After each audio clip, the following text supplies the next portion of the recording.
할렐루야. 기도하심으로 5월 28일 목요일 새벽 예배 시작하기로 하겠습니다. 기도하시겠습니다.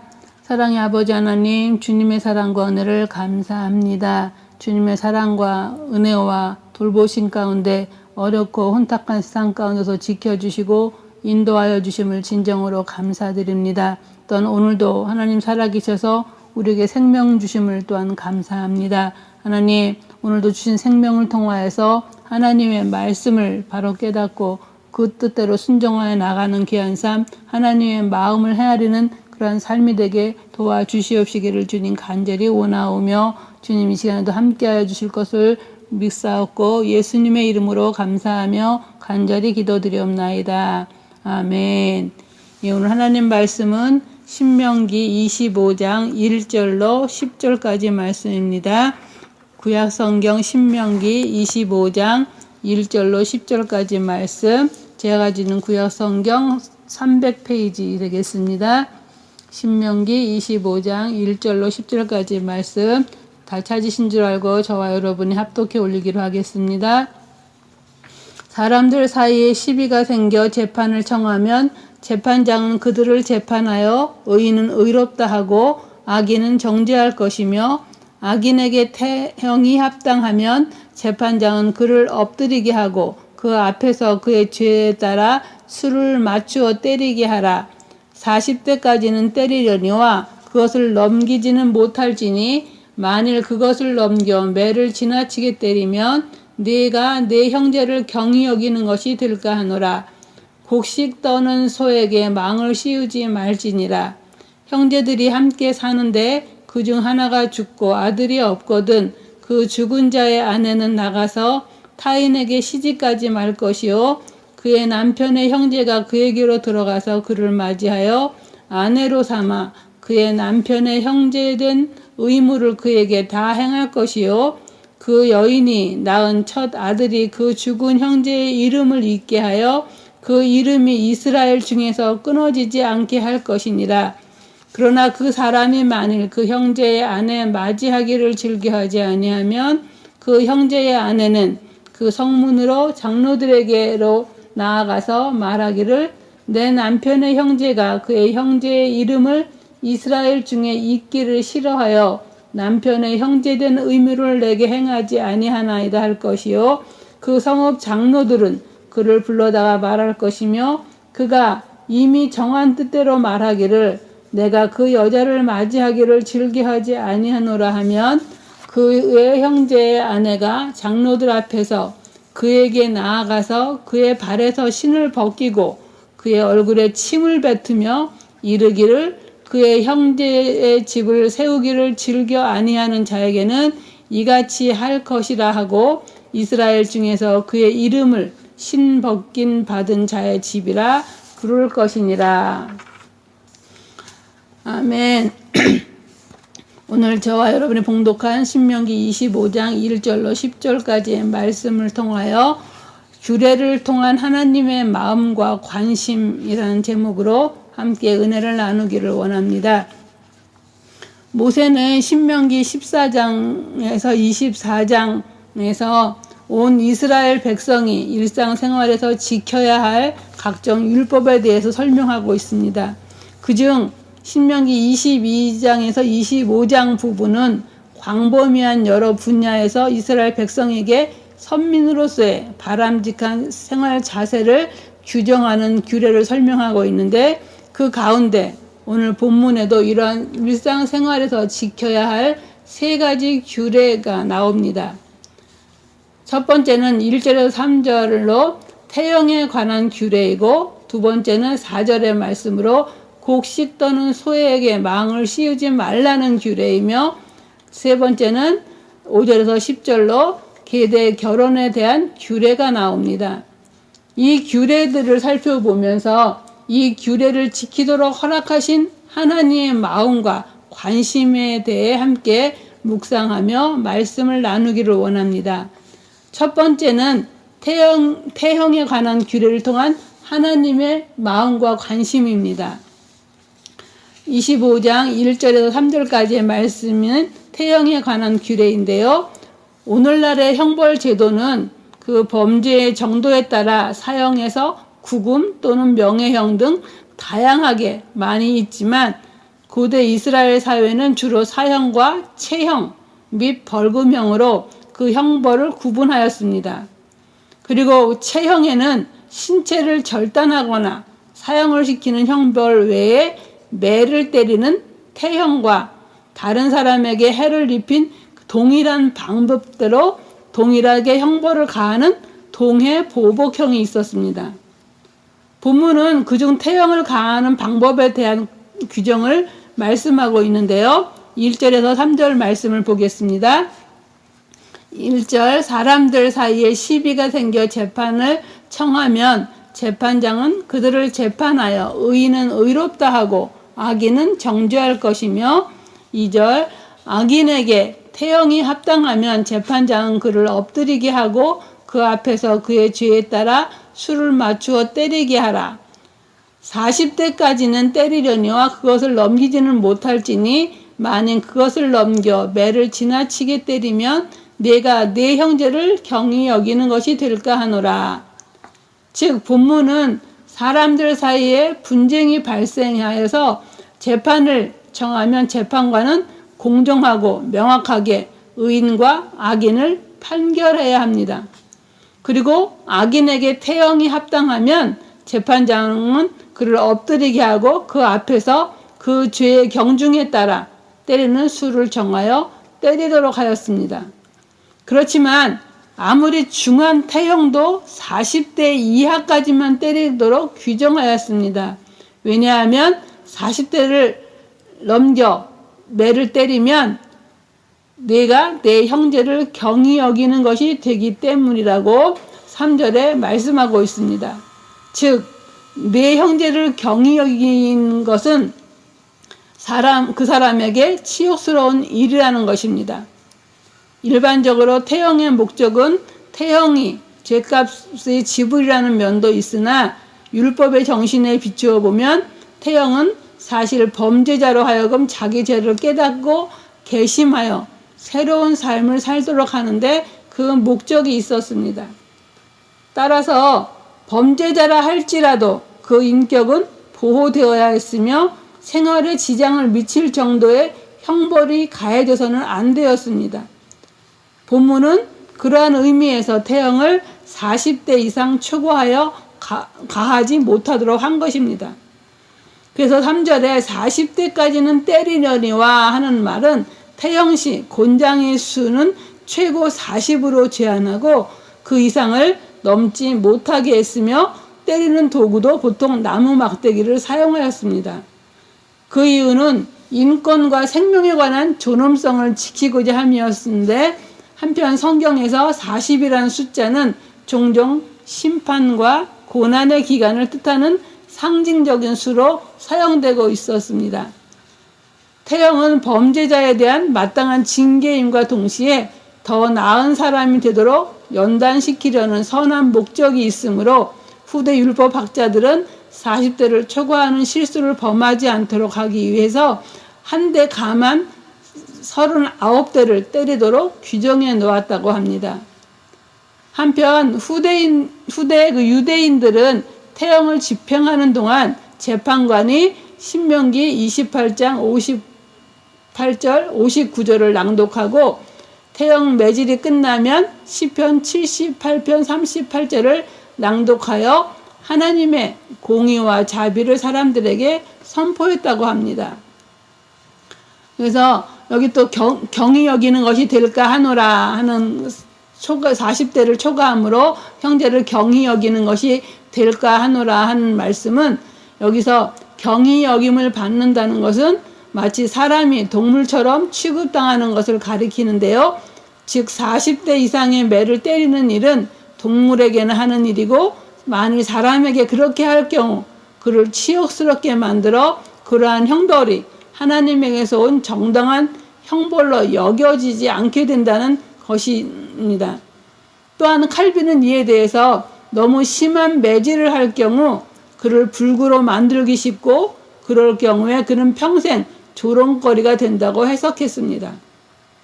어쨌든 이는 비록 죄인이라 할지라도 그의 인권은 반드시 존중되어야 한다는 성경적 교훈을 말씀해 주고 있습니다.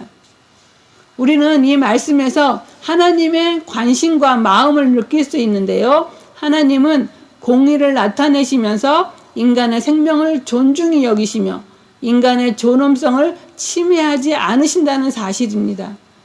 죄는 미워하되 인간은 미워하지 말라는 말이 있듯이 사람에 대한 처벌이 아닌 죄에 대한 대가를 치르게 하심으로 죄에 대한 명확한 인식과 그에 합당한 처벌을 내리는 것이지 죄인을 모욕하거나 본보기로 삼는 강한 처벌이 아니었습니다. 그러므로 사랑의 하나님의 마음과 관심은 비록 죄인이라 할지라도 존중히 여기며 그가 자기의 죄를 깨닫고 돌아올 때 사랑으로 징계하시는 것입니다. 또 두 번째, 하나님의 마음과 관심은 25장 4절에 곡식을 떠는 소에 관한 규례를 통하여서 우리가 살펴볼 수 있습니다. 본문은 곡식 떠는 소의 입에 망을 씌우지 말 것을 명령하고 있는데요. 이는 소가 일하는 동안 소의 입에 망, 꼭 입마개를 씌우지 말고 곡식을 떨기 위해 수고하는 소에게 일하는 동안 탈곡하는 곡식을 충분히 먹을 수 있게 하라는 명령인 것입니다. 고대 근동 농경사회에서 추수한 곡식을 타작할 때 곡식을 타작마당에 널어놓고 그 위를 소들이 걸어다니게 함으로써 탈곡을 했고, 후대에는 구멍 뚫린 널판지 위에 돌을 놓거나 사람이 직접 올라타고 소로 하여금 그 널판지를 끌게 함으로써 곡식을 떨었습니다. 아무튼 이처럼 탈곡을 하다 보면 소들은 자연히 자기 발 아래에 곡식을 먹게 마련이었는데, 그때 주인이 소가 곡식을 먹는 것을 방지하기 위하여 소의 입에 망을 씌우기도 했습니다. 그러므로 4절에 곡식 떠는 소에게 망을 씌우지 말지니라는 이와 같은 행위, 즉 이러한 무자비한 행위를 금지시키고 있는 것입니다. 즉 하나님은 비록 짐승이라 할지라도 주인의 유익과 편익을 위해 수고하는 짐승에게 정당한 대가를 주도록 하신 것입니다. 따라서 인간 사회에서 고용주가 고용인에게 그 수고와 노력의 정당한 대가를 지불해야 함은 지극히 당연한 것이며, 그럼에도 불구하고 노동자들이 정당한 대우를 받지 못하며 심지어 비인격적인 수모를 당할 뿐만 아니라 부의 정당한 분배가 이루어지지 않는다면 그것은 심히 안타까운 일이 아닐 수 없습니다. 한편 사도 바울은 본문을 인용하여 전도자가 그 삭을 받는 것이 마땅하다라는 원칙을 설명하기도 했습니다. 그러므로 이 규례는 인간에게 도움을 주는 짐승을 사랑하고 아끼는 마음에서 비롯된 것으로, 하나님은 사람뿐 아니라 땅과 짐승, 생물들까지도 아끼심을 알 수 있습니다. 그래서 하나님의 관심은 짐승조차 사랑과 자비로 합당하게 대우하는 것에 관심이 있으며 그렇게 대우할 것을 명령하고 계시는 것입니다. 또 하나님의 관심과 마음을 알 수 있는 세 번째는 계대 결혼에 관한 규례로 통해서 우리는 하나님의 마음과 관심을 느낄 수 있습니다.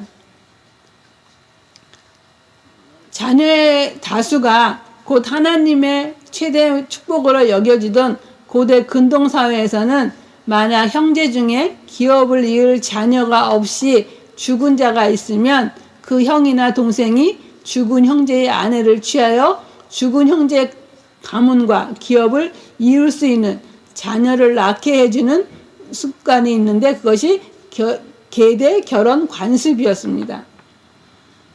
오늘 본문 25장 5절에서 10절은 바로 이 계대 결혼에 관한 규례로서 5절과 6절은 계대 결혼 제도의 목적을 말하고 있는데요. 5절 말씀 보겠습니다.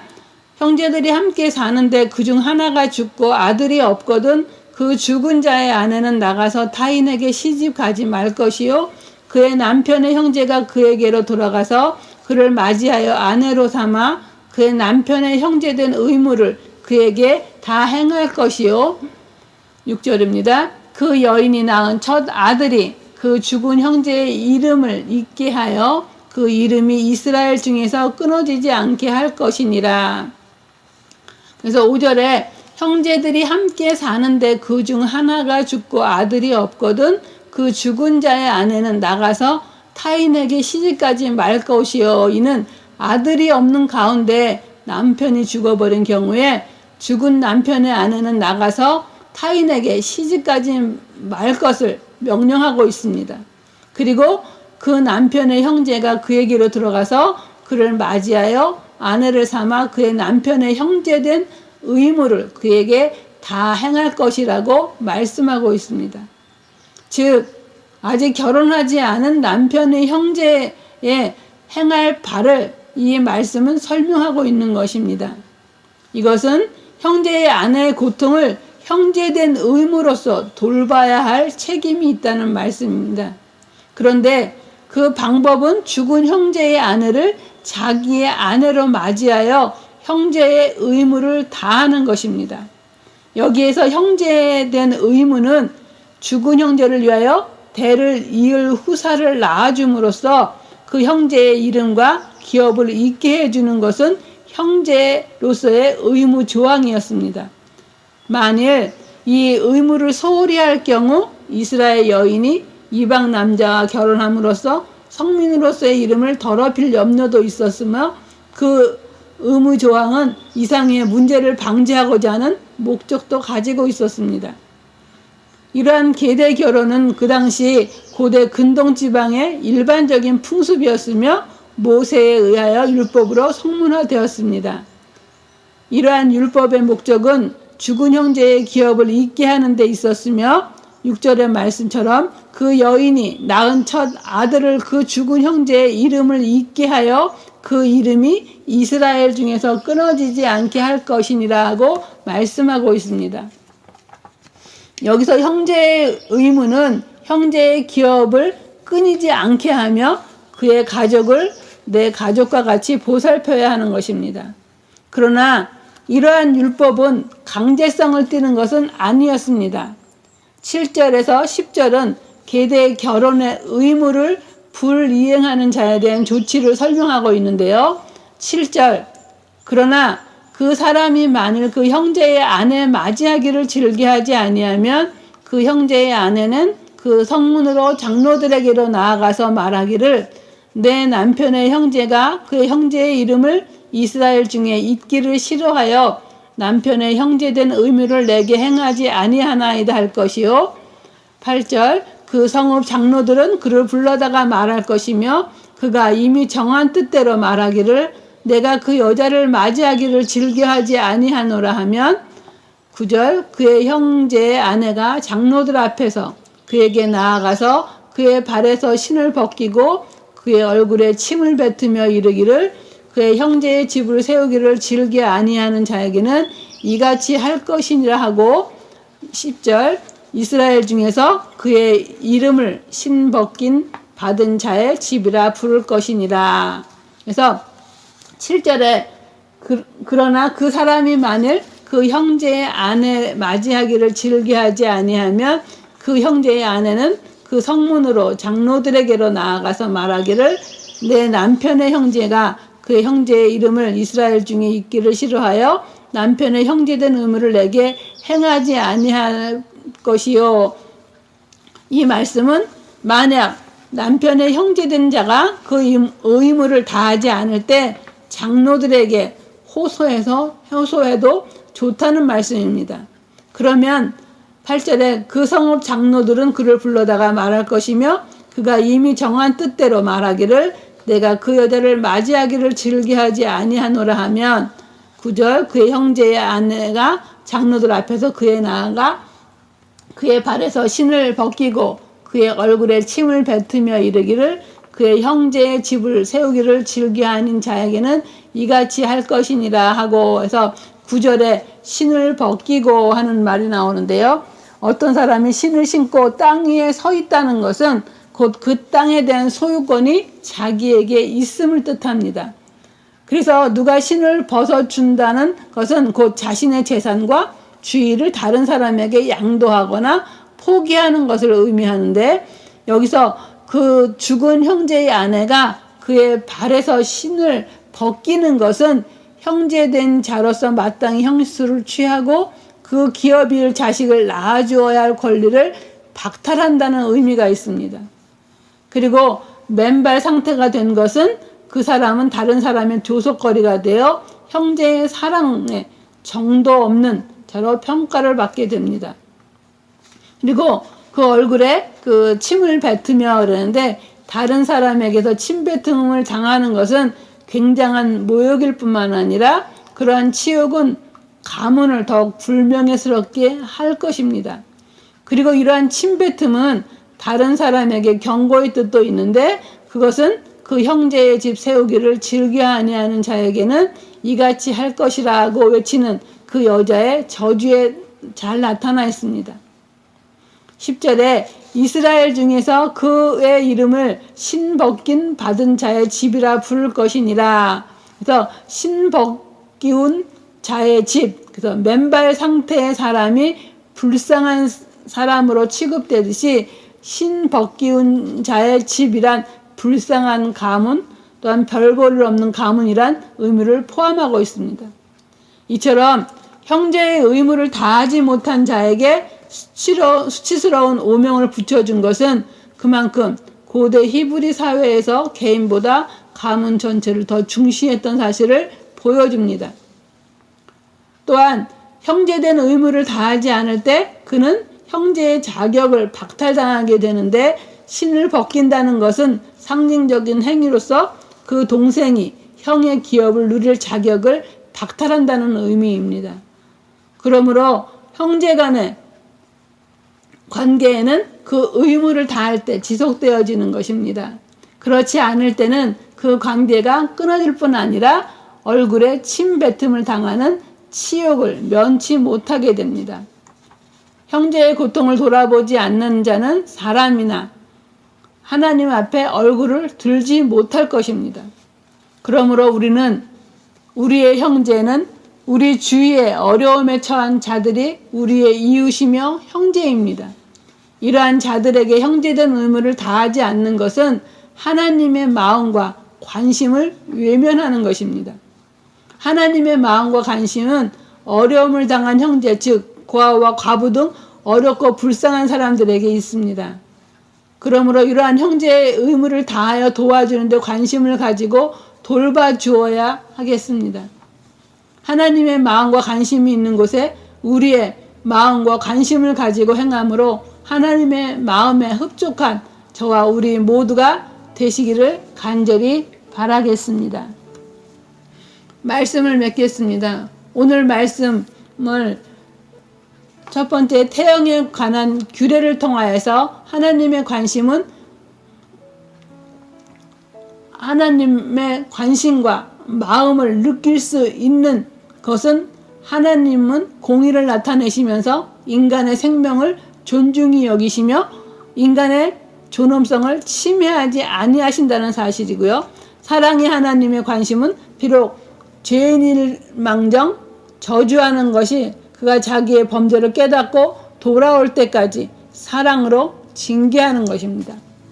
또한 하나님의 마음과 관심은 곡식 또는 소에 관한 규례를 통해서 인간에게 도움을 주는 짐승을 사랑하고 아끼는 마음에서 비롯된 것으로, 하나님은 사람뿐 아니라 땅과 생물들도 사랑하시고 아끼심을 알 수 있습니다. 그래서 하나님의 관심은 짐승조차 사랑과 자비로 합당하게 대우받게 하는데 관심을 가지고 명령하시는 것입니다. 또한 세 번째, 계대 결혼 규례를 통한 하나님의 관심은 어려움과 고통 가운데 있는 형제들에 대한 관심입니다. 그래서 형제의 고통을 돌보지 않는 자는 하나님의 관심을 외면하는 자들이고, 우리 주위의 어려움에 처한 자들이 우리 이웃이며 형제인 것입니다. 이러한 자들에게 형제된 의무를 다하는 것에 하나님의 관심과 마음이 있습니다. 이처럼 하나님의 관심은 고아와 과부 등 어렵고 불쌍한 사람들을 도와주는 데 있음을 깨닫고 하나님의 마음과 관심을 가지고 살아감으로 하나님이 기뻐하시는 자녀들의 삶이 되시기를 간절히 바라겠습니다. 기도하시겠습니다. 오늘도 살아계셔 역사하시는 아버지 하나님, 주님의 사랑과 은혜를 진정으로 감사드립니다. 오늘도 하나님께서 주신 말씀 통하여서 하나님의 마음과 관심이 어디에 있는지 깨닫게 도와주시고 하나님의 마음과 관심이 있는 곳에 우리의 마음과 관심도 행하게 도와주시고 그 뜻대로 행하여 나가는 가운데 하나님 앞에 흡족함을 얻는 그러한 삶이 될 수 있도록 인도하여 주시기를 주님 간절히 원합니다. 태영을 통하여서 하나님께서는 인간을 존귀히 여기시며 또한 죄인이라 할지라도 그가 깨닫고 돌아오며 하나님을 바로 살아가기를 원하시는 그 하나님의 마음과 사랑에 관심이 있음을 제가 깨달았으며 또한 아버지 하나님 곡식 떠는 소에게 망을 씌우지 않는 일로 말미암아서 짐승까지도 아버지 하나님 일하는 그 수고를 헛되이 하지 아니하고 풍족히 행함으로 말미암아 사랑과 자비로 대하시는 그 하나님의 마음과 관심을 깨달았고 또한 계대 결혼의 규례를 통하여서 형제의 어려움을 돌보는 것이 그것에 하나님의 마음과 관심이 있음을 깨닫고 형제의 어려움을 외면하는 자 아니라 형제의 어려움을 마땅히 함께 감당하여 도와주는 그런 가운데 하나님의 마음과 관심이 있는 곳에 우리의 마음과 관심이 있게 도와주시고 또한 그런 일을 행함으로 말미암아 하나님을 기쁘시게 하는 하나님을 흡족하게 해드리는 그러한 우리의 삶이 될 수 있도록 오늘도 하나님의 관심과 마음이 있는 곳에 우리의 마음과 관심을 주님 허락하여 주시옵시기를 주님 간절히 원하오며 그로 말미암아 하나님의 영광과 기쁨이 되는 삶이 되도록 인도하여 주시기를 바라오고 예수님의 이름으로 감사하며 간절히 기도드리옵나이다. 아멘.